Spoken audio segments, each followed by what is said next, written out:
there's a number of different levels of connection in the workplace. I think the most immediate is connection with your team members. It's really important to connect in person. So we have a team retreat every year. We have a leadership team retreat every year. And that is just a really important place where we get to have really beautiful shared experiences. We always have time to do fun things as well as time to strategize. So that's one level, right? Is connecting with the team. I think another for us, at least in the business we're in, is connecting with our clients and connecting with our partners or other folks who are champions of VChief. So as a leader, I try to set aside time to connect with people really regularly in my network.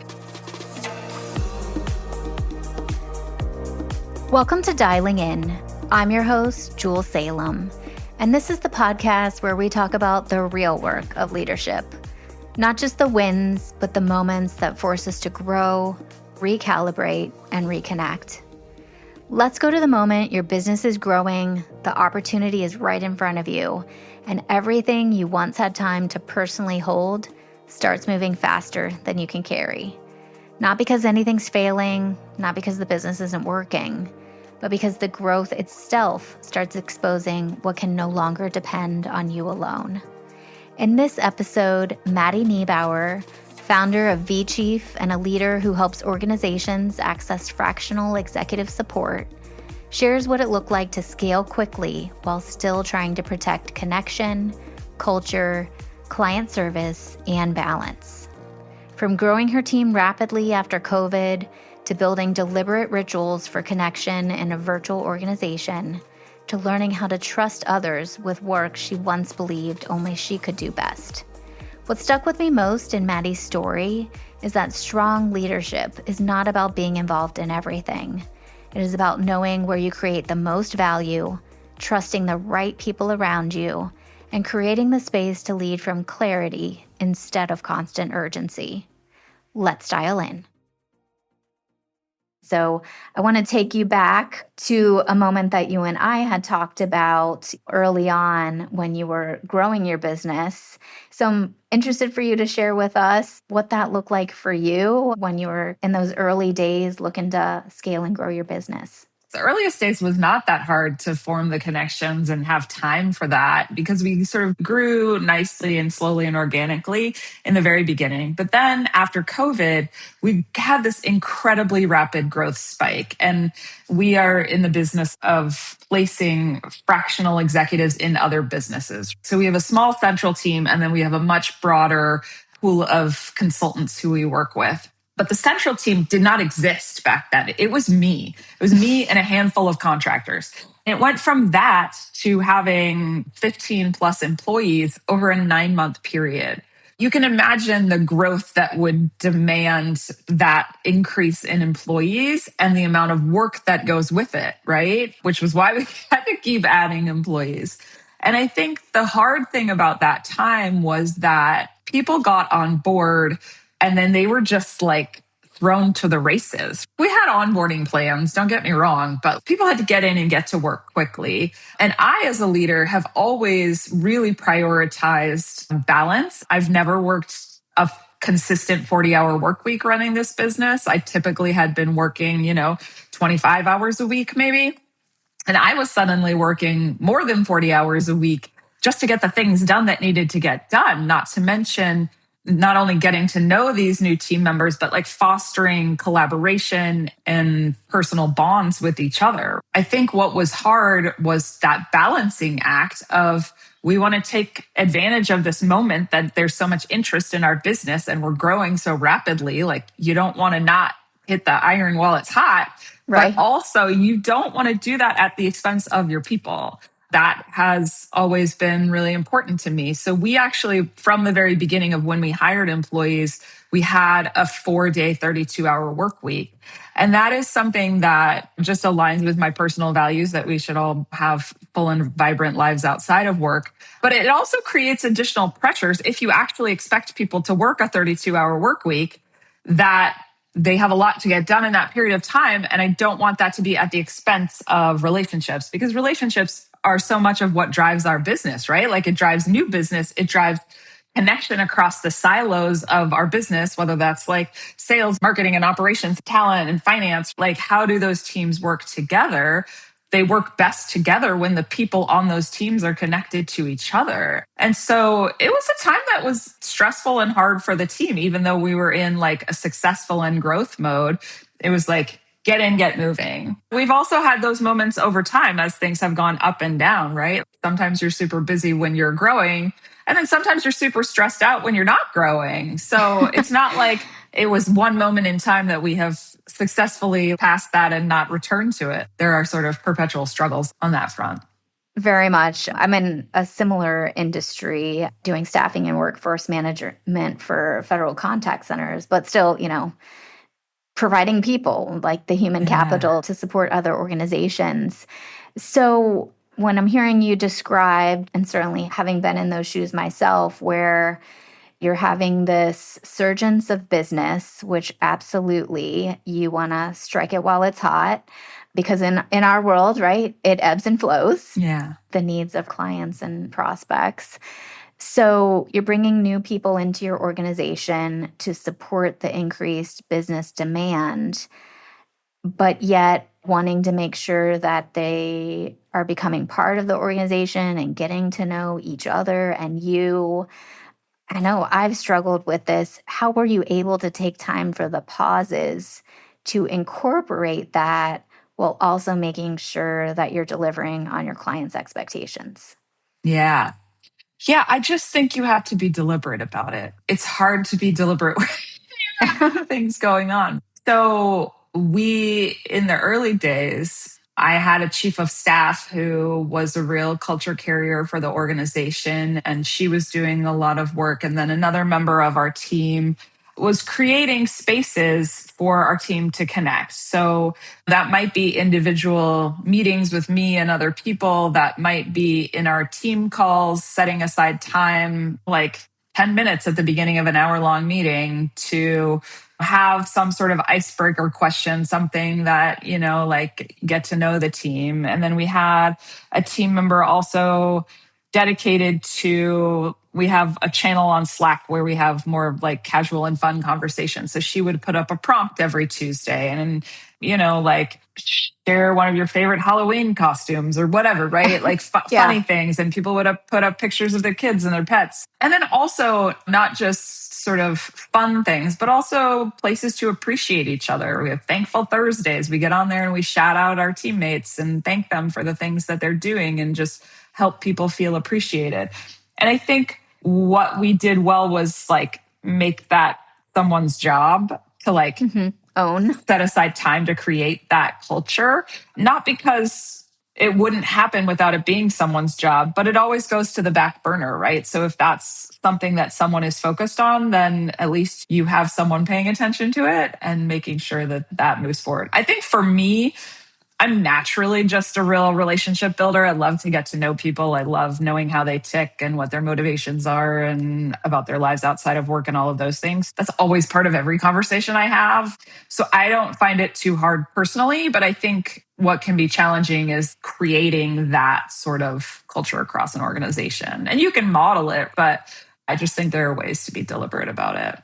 Yeah, actually, what you just hit on is like this ongoing question for me, because I think sometimes we view, someone being more relationship oriented, that's just their personality, right? And I know something that I'm trying to be intentional about within my own organization, and even what you're describing, is how can we help others see the value and benefit in having that genuine curiosity and wanting to develop relationships, whether that's with their colleagues or clients, or even in our mutual world, candidates and consultants that we're working with, to enable that to scale within an organization and it not necessarily being reliant on people's individual personality traits, if that makes sense.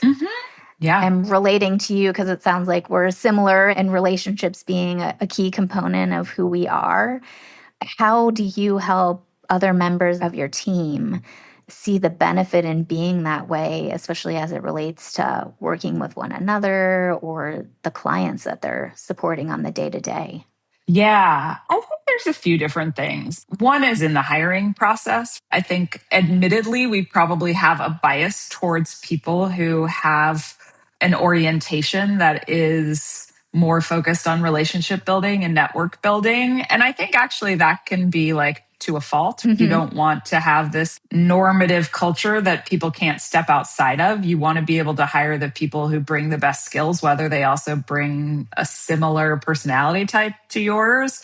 And I think we're all guilty of that bias Yeah. sometimes. So I'll just name that. But I do think, like, we informally, this is not written down anywhere, we have a no a-holes policy. And we won't hire people who we wouldn't want to be friends with, right? So I think that there's a piece of it that is around hiring. I think about it in a couple different ways. One is being a people focused organization, right? So when I Hmm. say people focused, I mean, I care about you as a human more than I care about you as an output creator. I think that shows up in a lot of different ways for our organization. On the client side, we are a client service focused organization, right? We are going to do what it takes to make our clients happy. And part of that is building rapport and relationships. So we train our consultants on things that will support their engagements, everything from sort of selling themselves, as it were. Part of selling yourself is building rapport and relationship, because when our clients come to us, they have a few different consultants they can pick from. We're sort of training them on, like, how do you stand out from the pack? It creates an orientation of just trying to be mindful of what the other person, not only their work outcomes that they're trying to achieve, but also their work style and their motivations and what are the things they really don't like. So the more that we can think about the needs of the other person in the relationship and like decenter ourselves, then that supports relationship building. Yes. Yeah. That's something I certainly try to instill as well. How you're explaining it, similar to my own approach, is how can we tie all things back to valuing the relationship? And even like an example I'll give is, let's face it, we're all human. We're going to screw up sometimes. Sometimes our client is the one that is guilty. But yet I try to instill in my team, we don't necessarily need to point out that they were in the wrong, right? If they gave Mm, us the incorrect information, there's a way to approach it so that it's putting the relationship first.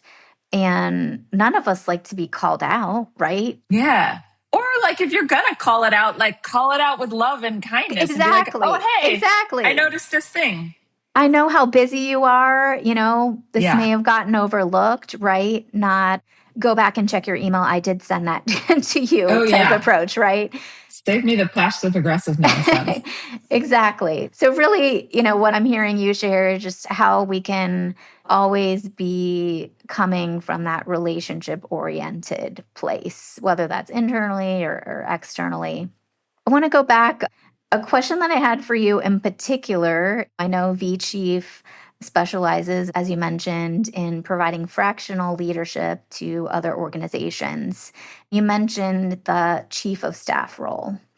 And so I would love to get your feedback. I think there's often a common misconception about what is this role Yeah. and how can founders and CEOs, executive leadership, what would be the benefit even Of a chief of for staff. them looking? Yes, yes. Yeah. So Yeah. tell us.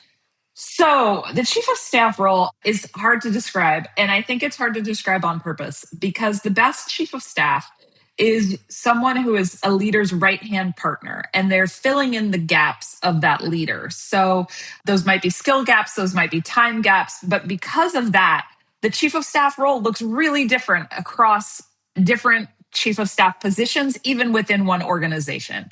I was a chief of staff at Teach for America, and everyone on the leadership team had a chief of staff, and we all had drastically different jobs, right? One of us was managing the speaking calendar of the CEO, and that was really like a strategic job, not like an EA type managing of Hmm. it. Which of these speaking engagements make the most sense, given like this leader had so many opportunities all the time? When they go to this city, what people should they be meeting with while they're there? Like, how can we think strategically about how that leader is spending their time? For a different leader, they were managing quarterly reviews with each of the teams within the organization. So they were like putting together 80 slide PowerPoint decks and like having to get information from 50 different people. That just shows that it is nuanced and it is specific to the leader that you're working with, but there are some common themes. You might be overseeing an executive assistant and you might be acting as a liaison with the direct reports of this leader, but rarely is a big part of your job management per se. It's usually more influence and building relationships, to your point, in order to get people to do things that the leader you're supporting needs, right?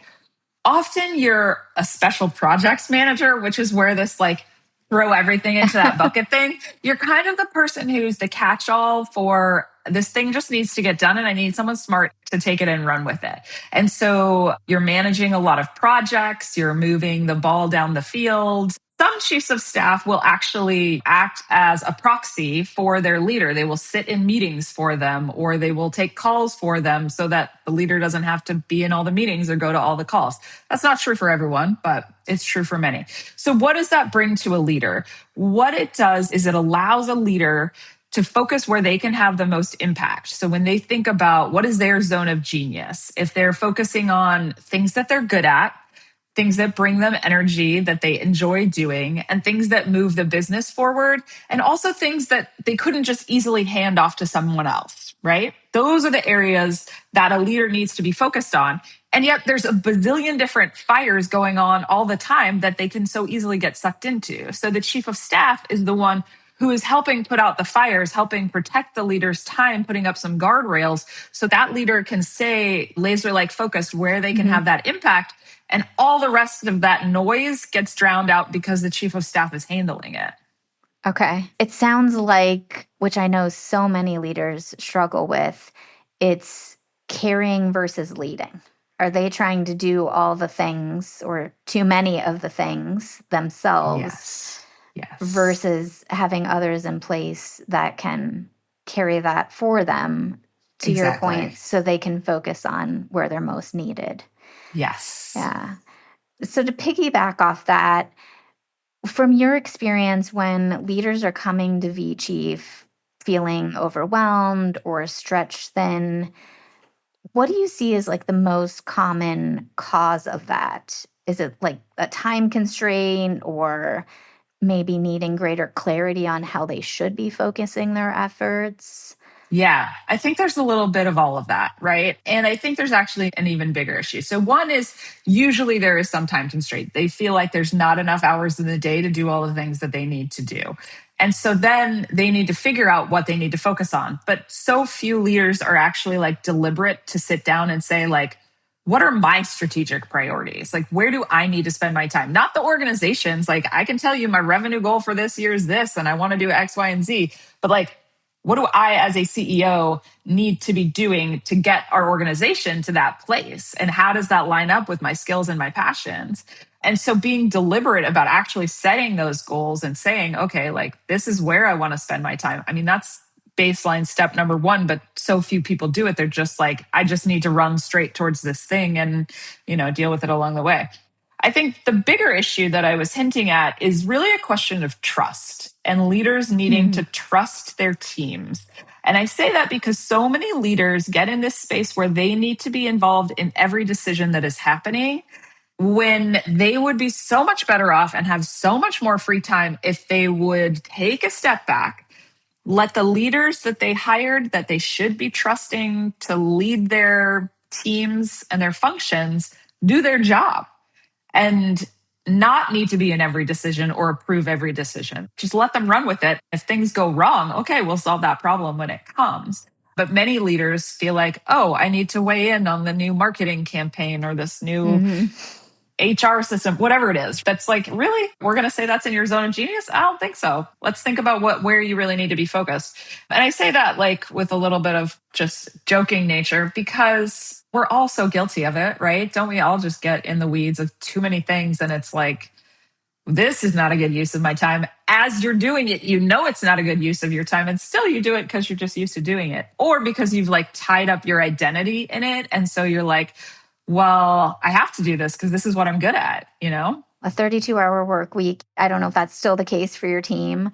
It is, yeah. And balance being so important to you. And like I mentioned before, as you were fostering rapport within your own organization, making sure that you were pausing to be Yeah. intentional about those moments.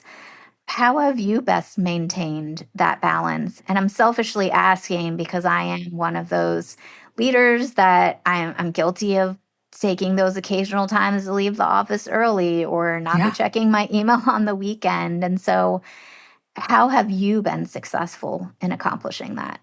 Yeah. Well, one, I think there's just a natural orientation that I just decided when I was starting this company, that one of the reasons that I was starting this company was to create flexibility and time freedom. And so I'm just unapologetic about it, right? Mhm. And I encourage my team to be like, when you're off, be off, unless there's some like fire drill we need to deal with in the moment. I'm really ruthless about prioritizing my time, and I have learned that every yes is a no to something else. I used to be the person who was so accommodating and who said yes to everything. And then my days get filled with things that are not in my zone of genius. And then I'm like, that felt like a waste of time. And Mhm. it's hard because when we're talking about this relationship based element, right? Like, I want to be kind and helpful to people. I literally could fill my entire calendar with people who want to talk to me about the chief of staff role or about growing my company or about other things, right? I don't have that time to give anymore. Like before, I did say yes to just about every meeting that comes through the door, both because I'm relationship focused and because every conversation, whether you're in it to benefit that person or you, like there's always some sort of mutual benefit, right? You think you're helping someone and then down the line, they like refer clients to you, right? And I Yes. just am of an abundance mindset. And yet, time is a limited resource. And so I have learned to be really ruthless. That's not to say I don't try to still be helpful to people. I now have like template emails that I respond with, Mhm. like lots of resources that we have created. I have written things that people can read and they can use that instead of my time in this moment. I'm just really thoughtful about what I put on my calendar and what I don't. I love when organizations have a no meeting day so that the team can do other things that are not meetings. And it's like organization wide, so nobody feels guilty about it. For us, because we have a 4-day work week, that turns into Fridays because most people are off on Fridays. I do think even when I was in places where we were all working 5 days a week, like when I have seen that work, it has been really powerful. I also just had to learn to step away from, like I said, sometimes things are people's identity. Like I had to step away from parts of the business that I was running, that I loved running and that I was Mhm. really good at, because the volume just became too high. So somebody else had to lean in and support with that. And I was of the opinion that I was like the world's greatest at this thing. It turns out other people are just as good as I am. Exactly. I've discovered that as well. I Yeah. know. Yeah. Sometimes it can be humbling. Yeah. I love what you're saying. And this sounds so aspirational to me, something that I need to work on myself. And I'm curious, did you feel like, as part of that process in freeing up this space, that you had to reset your clients' expectations of like when your team would be available? Yeah, we do have to set expectations with clients. The hard thing is the client who opts into like 5 hours a week of support but expects you to be available all the time. You're like, that's not what you're buying. If you want me to Hmm. be available all the time, then opt into 20 or more hours a week. And then at least, you have a chance. But if I'm working on this 5 hours a week and other things 20 or 30 hours a week, I can't be at your beck and call every moment. That said, would never go more than a day without responding to someone. It just Okay. means I can't necessarily hop on a call with you at 2 o'clock when it's 1:45 and you're like, let's go. Just setting expectations with clients in the beginning is the biggest thing, and then reorienting them if they are asking for more than they're paying for, I guess, for lack of a better way of putting it. Like, we're always going to try to meet their needs and expectations. Let's not have unreal expectations. And that is even from like the scoping process, right? Like sometimes I'll read through, we have a system that puts up new projects and it'll be like, this person wants all these 87 things in 20 hours a month. And I'm like, have we had a conversation with them about the timing of that and whether that's realistic? So we're just always perpetually reminding each other because it's the central team that helps like scope out that work, but then the consultants who actually lead the work. And we don't want to put our consultants in a place where like the expectations are beyond what is humanly possible, or like they're somehow expected to work more than they're getting paid for, which isn't fair to anybody. Sure. Or helping set them up for success. Yeah. Okay, I'm going to have to work on that because my own experience is that we are living in this instantaneous world where, I mean, I hate to say, sometimes even if it's been 30 minutes for some people and I haven't had a chance to respond due to being in meetings or what have you, then they'll be calling, and obviously there's always going to be those fires, but I think sometimes they do come to expect that there's going to be an instantaneous response to everything. So resetting. Yeah. I think there's just such a false sense of urgency in our economy and in our workplaces. Like everything's an emergency. And you're like, really? Is it? Come on now. Yeah. I mean, certainly in some jobs, but most of them, it's like a PowerPoint deck is never an emergency, guys. Literally never. Exactly. So as we look to wrap up, I did have a final closing question I wanted to run by you, which is, as we've described, you work with and support a lot of leaders and also are providing leadership to organizations. So for the leader that's listening who feels overwhelmed, overextended, as we've been discussing, like maybe so much of the weight is dependent on them, what is the first shift that you would give them to encourage them to make this week to start peeling back some of the plate? I would encourage them to take an hour and look at what their calendar has looked like for the past 2 to 4 weeks and to look at their personal to-do list and what they have been focused on. And I would have them ask themselves, how much of my time am I spending in ways that feel aligned with what I think I need to spend my time on? I talk about this zone of genius, and you can take time to map out what your zone of genius is, highlight the like 3 to 5 things that you think you should be spending your time on. And then look, like, does the calendar, does the to-do list tell the story of I am spending my time that way or I am not? And if you are not, think about what are the buckets of things that you're doing that are not aligned with your time. And think about, are there people I can delegate them to? Are there systems I can automate them with? Or can we just stop doing them? And that exercise can really provide a framework for you to start making different decisions, right? Different decisions about what meetings go on your calendar, different decisions about what to-do list items come on the list. And I would encourage people also to just really set aside some time without meetings where they can be strategic and think big picture about their organization and just not be putting out a fire, at least maybe a half a day a week. What would that look like? Yeah. Freeing up and creating that space to just think, have that strategic time. Yeah. We're all guilty, I think, of being so consumed Amen. by meetings these days. So it's ironic sometimes for me when I'm like preaching this and then I'm like doing the thing, falling into the traps that we all fall into. And I'm like, oh, I should listen to myself sometimes. Exactly. Or I was talking to someone recently that leaders are often guilty of attending meetings even when their own direct reports are in the meeting. And it's like, do you really need to be there? This is why you have them in place to help run with that for you. Also, just too many meetings. Like, does everything need to be a meeting? I feel like people make meetings for no reason. I'm like, if it can be an email, have it be an email. Amen to that. Yes. Yeah. Yes. Well, Maddy, thank you so much for your time. I know from our discussion, others will be interested in learning more about VChief or even connecting with you personally.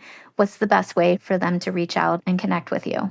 Yeah, people can find me on LinkedIn, Maddy Niebauer, and they can find VChief at VChiefs.com. And they can find out all about the different kinds of services we provide and sign up for newsletters and things like that, just to stay on the pulse. Perfect. Thank you so much for being here today. I've really enjoyed our discussion, and I know everyone listening will get a lot of value out of it. I appreciate that so much. It's really been great to be with you today. Thank you. Thank you. Take care.